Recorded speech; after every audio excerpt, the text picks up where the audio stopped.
So tonight I'm going to dive right in, and someday I will get around to showing everyone the evidence again.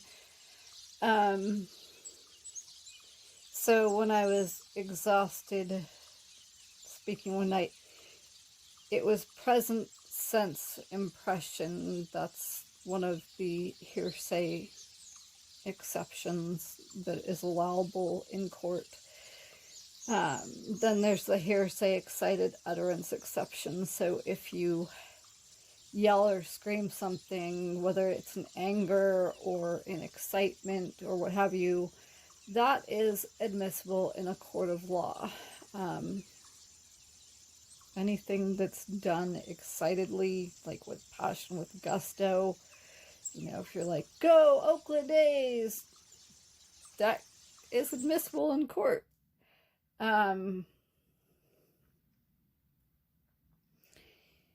And let's go back to something that has been mentioned before. So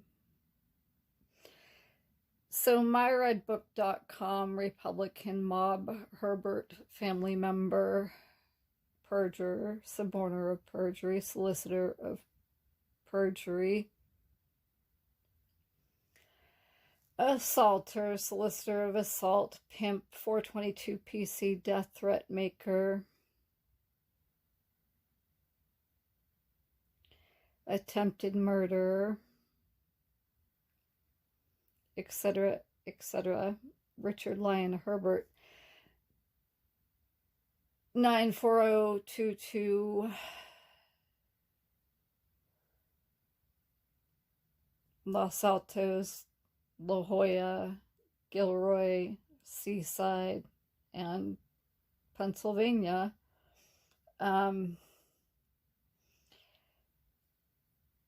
He claimed to have walked in on a drug deal gone bad or whatever in Oceanside, California. However, given that his cousin was booted from the University of California at Santa Barbara for selling drugs and using drugs, and given that his celebrity manager cousin was told by his wife that either he go to therapy and quit drugs or she was going to divorce him,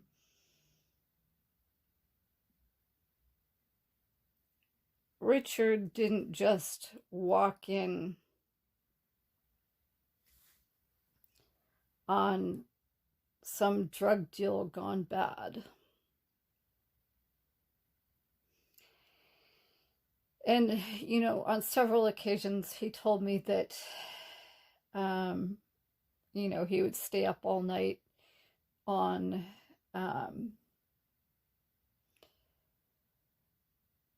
3 shots of espresso or whatever. And currently, I have had 2 Rockstar energy drinks. And I've already napped after I had those energy drinks. I've had a couple naps since I've had those energy drinks. Like, there's no way that you can stay up on 3 espressos. I can drink an energy drink or 2 energy drinks and still take naps. And I mean, like, pass out. Like, I can go to sleep if I'm tired enough, no matter what. An energy drink will not keep me up all night, and sometimes 2 energy drinks won't keep me up all night.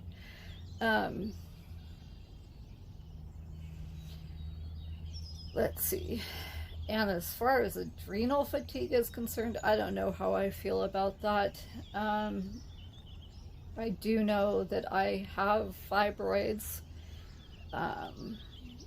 One was about 7 centimeters at the end of 2016. I don't know if it grew or if it's gotten smaller. I have a bunch of other fibroids. I'm sure that contributes to making me anemic. So whether or not that plays into like how tired I get, I don't know. But definitely with psoriatic arthritis, there's inflammation going on in my body, so that's gonna have something to do with me being tired. Regardless, throughout my life, I've had absolutely no desire to be in any kind of relationship, with another person where it's like a romantic or whatever you want to call it kind of relationship. I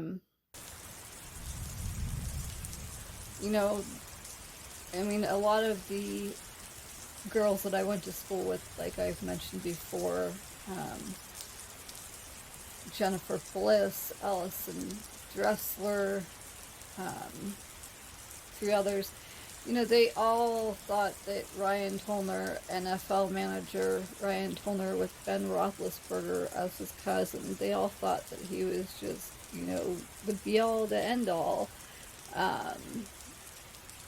And, they were always bothering me to tell him how much they, were in love with him and wanted to date him and, wanted to have sex with him even in like 5th, 6th, 7th, 8th grade.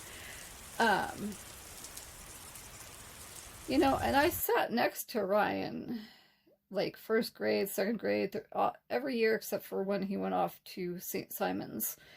And then in 7th and 8th grade in history, and then in English in 8th grade. And I don't remember what other classes we shared in 7th and 8th grade, if we shared any others besides history and English, but still, like, I never felt any kind of way towards Ryan except for, like I enjoyed our platonic friendship and, whatever people were in my life, like in elementary school or junior high school, just there's been nothing more than platonic on my end. And even, in college, at UC Davis, I mean, Christine Carlson, who's now a judge, she was always like, oh, Simon Pitfield, fencing, Simon Pitfield likes you, so on and so forth. And like, I never felt any type of way towards him, no offense. Like, it's not an offensive thing. It's not that I hated him per se. Like, I didn't have any feelings towards him or anyone else other than platonic. That's how I've been my entire life.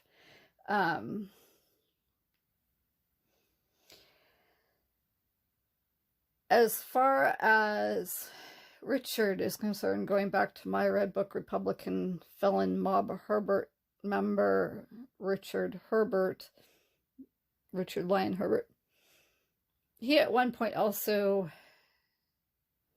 got into a bar fight and bragged about that. And that's not something that I think anyone should brag about. It's not something to be proud of, and it does show that he's got a violent nature. Now, as far as me drinking is concerned, I don't drink anymore. Like, I don't know when the last time is that I actually had any alcohol. I don't like bars.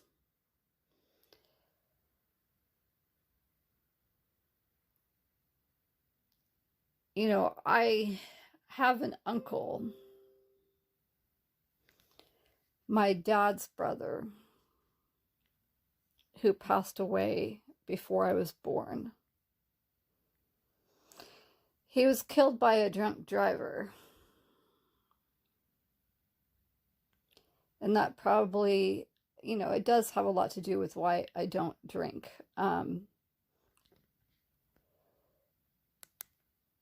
I think it's disrespectful towards my dad to drink alcohol, among other things. You know, when my dad's mom passed away,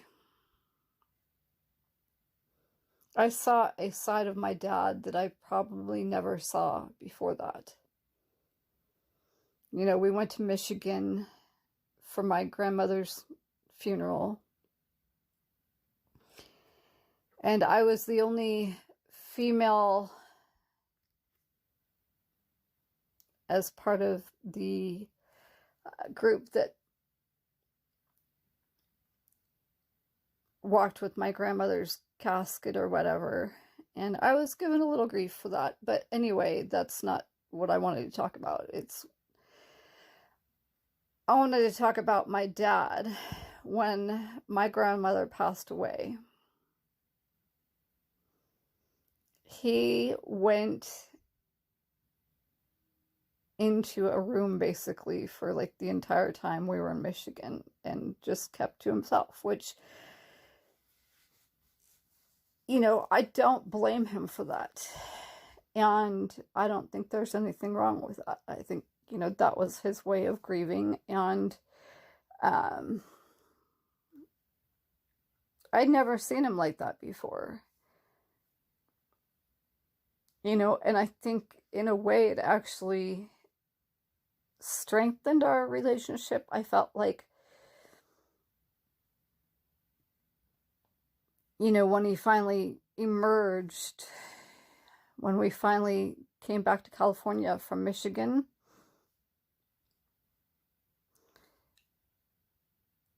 all of a sudden it was like there was this part of my dad that just I really never saw before that. Like and he was more open, you know, and he was more vulnerable, and he was just more open from that day forward. And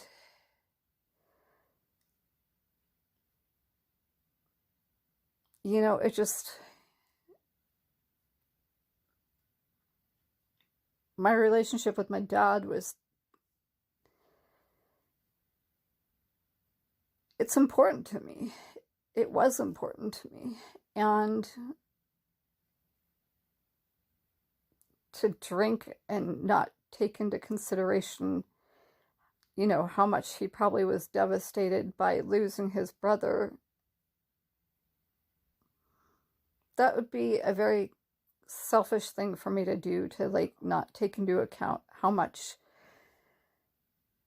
my dad losing his brother must have affected him.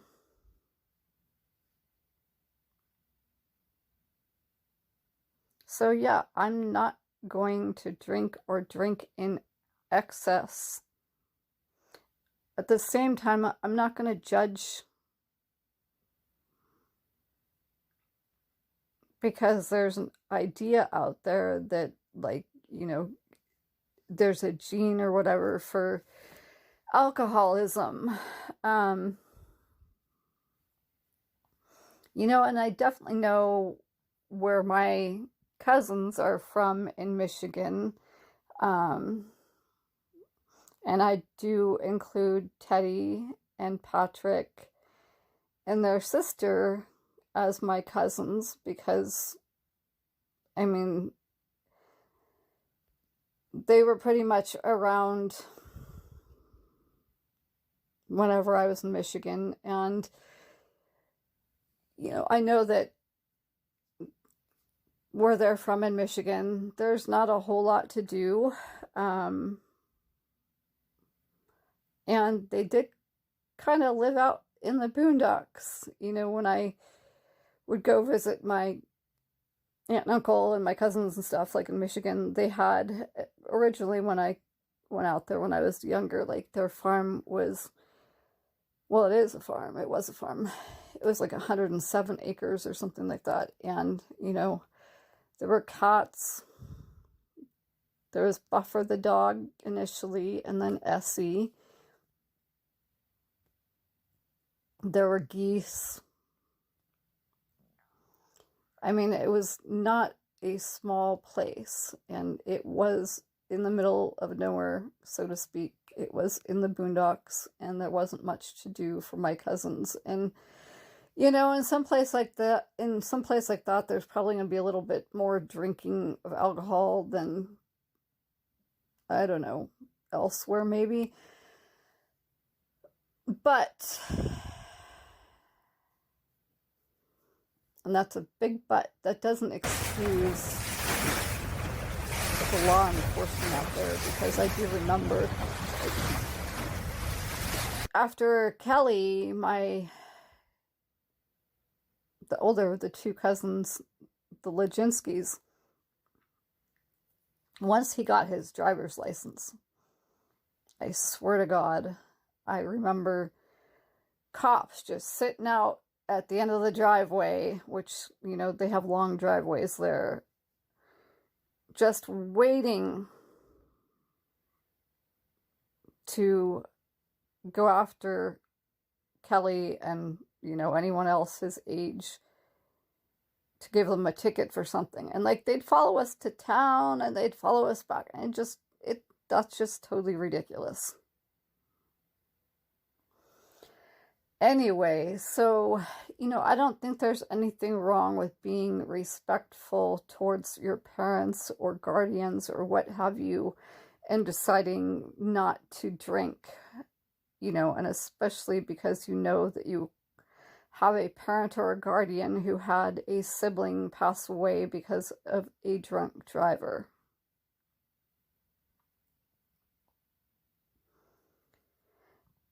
So in addition to, you know, Jessica Cohen and the other young lady, Carrie, running Ugly's Bar in Mountain View, and that probably being a meeting place for people to kind of come up with a story to cover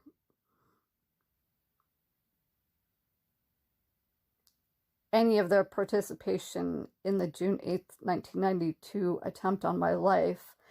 I wouldn't go into Ugly's, not because of any, you know, outright hatred or anything like that towards anybody, but just out of respect for my dad and how he must have felt when he lost his brother.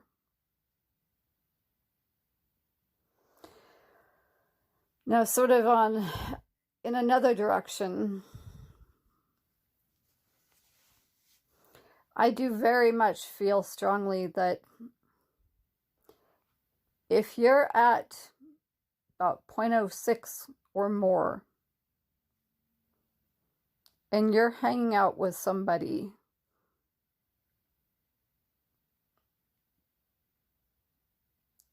and, you know, SCX comes into the equation, I think you're beyond your limit at 0.06 or above. I don't think that that is consensual at that point. And with respect to myredbook.com, Republican for sure, Maximum Integrated Products, Mike Hess, who never graduated from San Jose State,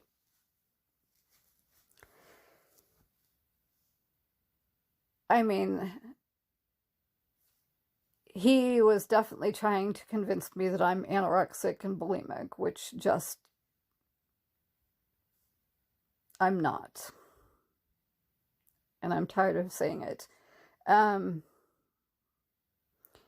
know, but he was always, well, at first, he was like, oh, you know, have some wine. It'll help you relax. You know, it'll help your muscles relax. No, dude. That's not what that was about. As your buddy once said to me, liquor is quicker.